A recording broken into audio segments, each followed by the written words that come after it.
Hello. Today I'm talking to you from my office, from my workplace, and I'm doing this because it's still raining outside. It's the end of October. We're coming to the end of the rainy season, but sometimes these days can be still rather enclosed and grey and rainy and actually quite cold, even though we're in Guatemala. And today, of course, I'm talking to you about the Trecena of Tz'i, the Trecena of faith and loyalty and justice. And of course, I've got the faith that the rainy season is about to end and that we will be moving into the dry season rather soon. But of course, there's a lot of things going on in the world right now where, let's say, the idea of justice being done, the idea of faith in the future, could be something which is very prominent in our lives right now. So maybe it's no coincidence that these things are happening right as the Trecena of Tz'i begins, because Tz'i, as we say, if we talk about faith and loyalty, it's about showing our loyalty. It's about having faith that things are going to get better, having faith in our future. It's about justice being done, about things which may be brought to light, where justice is served. And as it's beginning, as it's a new beginning in that kind of way, it might also be bringing new things to light that bring justice. It might be a renewal of faith, because I could recognise that this year has been pretty tough for us all in many ways, and that's what we're seeking. And this is an ideal time for, let's say, your faith to be renewed, for justice to be served. So the Trecena of Tz'i, of course, is going to begin on the day 1 Tz'i. So the rebirth of faith. These next 13 days, I'm sure that many of my USA viewers will certainly be looking at kind of like where they're putting their faith, where they're putting their loyalty. It's like they're literally showing their loyalty right now to whatever they're going to be loyal to. And we might also kind of like consider that perhaps justice might be done. Perhaps, like what we think should happen in the world will actually happen in the world. And of course that in itself will serve as a renewal of faith. Tz'i can also be about temptation, because it can represent the vices as well, and it's like those things that we're attached to, those vices that we're attached to. Sometimes we need faith to overcome them. Sometimes we need the loyalty to our path or to our progress in order to overcome them, and that renewal of faith can bring that to us. Sometimes we need that temptation to come along so that we can choose how we're going to work with our faith. Sometimes that breath of fresh air that might come in might be something that renews our faith in the world. So 1 Tz'i can particularly carry those themes. From 1 Tz'i we go into 2 Bats. So Bats, the renewal of creativity, also the weaving, the bringing together, particularly of polarities, because we can see Bats being kind of like, if we have Akabal as being the vertical thread, then Bats is the one that comes along with the horizontal thread and weaves it. And so this can certainly be the weaving together of 2 colours, 2 polarities. This can also be why Bats can be seen as a renewal of marriage, of bringing together of these polarities, bringing together 2 things to make one beautiful fabric. And here we see it on a 2-day, 2 Bats. And 2 also being about duality, about polarities. So 2 Bats can certainly be something about initiating relationships, the weaving together, the marrying together of something new with regards to lovers. And so this is something which can be seen. It can also be seen as bringing out the beauty in your relationship. Maybe there's something that needs to be rewoven in your relationship. Maybe there's something new that needs to come in like that. And it can be picking up 2 opposing threads and bringing them together in order to create something beautiful. From 2 Bats we're then going to go into 3 Now, normally days, we might say are good days for travel, but here we have it combined with the number 3, and the number 3 representing that inner world, representing the power which is internal rather than external, kind of like the internal expression of the journey rather than the external one. The 3 can also sometimes represent obstructions and blockages. And so when we see this, this might not necessarily be the best day to take to the road. It might not necessarily be the best day to go on a journey. And certainly if you're making a journey on 3 it's a great idea to leave a little bit of extra time. You know, the way that I see the calendar, the way that I see the energy working and that kind of thing is it's like a weather forecast. If it's going to rain, you probably want to take your coat or something like that, or an umbrella or something, yeah? And so when we see 3 which could be a bit of a bumpy road if you're going to take a journey. So if you do need to take a journey, particularly one of like any kind of like length or something like that, you might want to allow a little bit of extra time for unforeseen circumstances that obstruct or block your journey. On the other way of looking at things, the inner world is where the power of the 3 sits, the creativity that comes from within. And so it could very well be about an inner journey that you take. So any form of meditation, self-reflection and that kind of thing could be a very, very interesting experience to have on the day 3 From 3 we then move to 4 So the father figure within the home, the spinal column, the pillars that hold our home, hold our roof in place, as it were. Days are always good days to be working with your community, working with your home, strengthening that spinal column of us all in order to bring that harmony to community, harmony to our home. And here we see it coupled with the number 4. So the number 4 representing the physical, material plane of existence. So 4 could be seen as a really good, solid, stable day to bring that harmony in. So material or physical activities which enhance the harmony, which enhance the cohesion and integrity of community and home, they're great things to do on 4 days. So it might be kind of like even down to tidying up around your home and making it more harmonious for your family by taking physical action, you know, kind of like painting that wall or whatever it is, like redecorating, all of those kind of things, those things which are energetically harmonizing your home on a physical level are great things to work with on the day 4 From 4 we go into 5 So Ish, the Nawal of the altars and the shrines, Ish, the Nawal of the connection with our Mother Earth, the Nawal of the prayer giver, and the number 5 representing the hand, representing the work. And so this is again something where we can look at it and say, right, okay, where can I put my energy into supporting Mother Earth today? Each days are always going to be great for any kind of environmental project. So maybe you want to put your energy into doing a clear up of your local neighborhood. That in itself brings its own magic. Each days give us the opportunity to say thank you to Mother Earth for everything that she brings to us.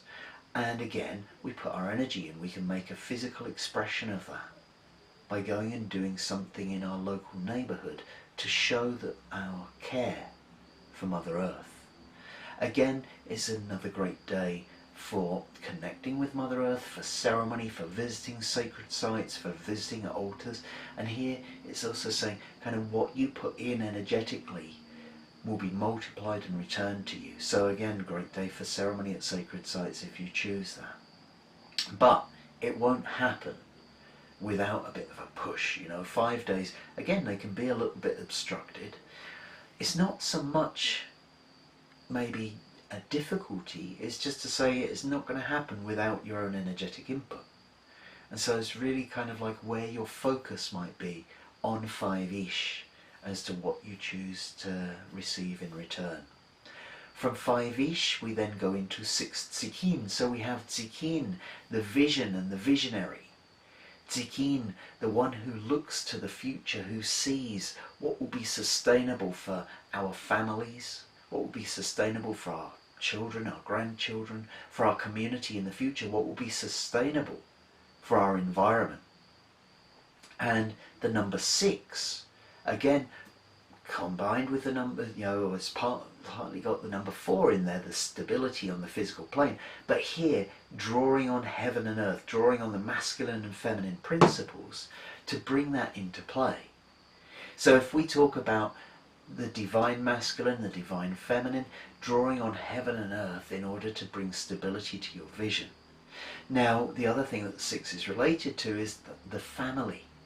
And so this is a great day to put into practice maybe something which has come from somewhere higher plane of existence in order to bring stability to your family. It's a day to bring your vision out, bring it into stability. So if you've got a vision for the future to bring prosperity in that way, 6 Tz'ikin is a great day to manifest it into the physical world. From 6-ish we go into 7 Ajmak. So Ajmak, the day of forgiveness and pardon. Ajmak, a great day to either be asking for forgiveness or to forgive what needs to be forgiven.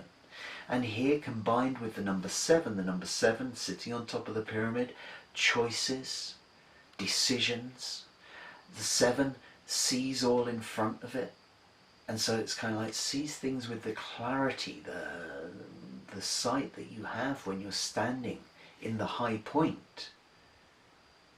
So you can identify where needs forgiving the most, what needs to be forgiven the most.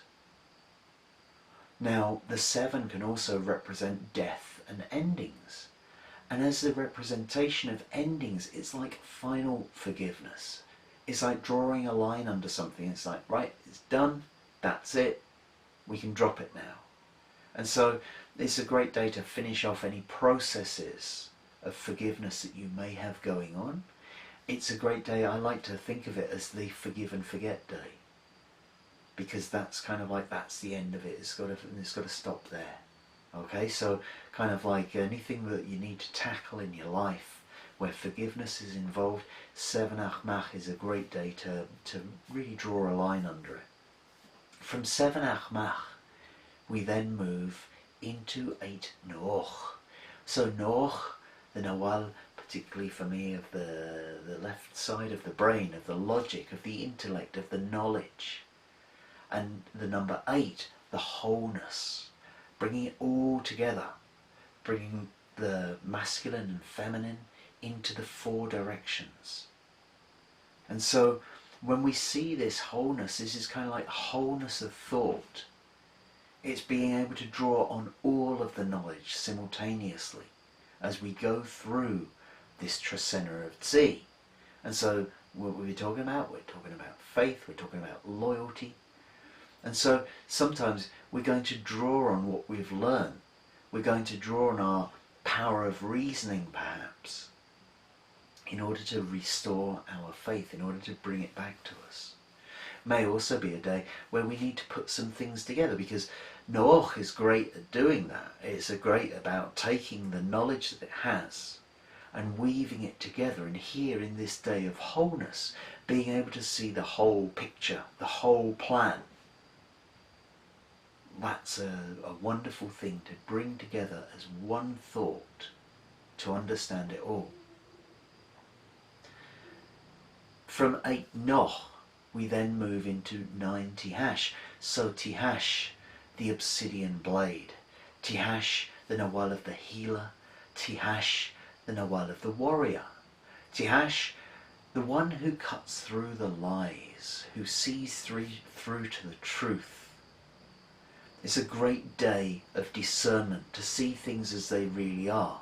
And of course, in this time of justice, this is where we've got to cut away the lies in order to get through to the truth of the matter. And here we see it connected with the number 9.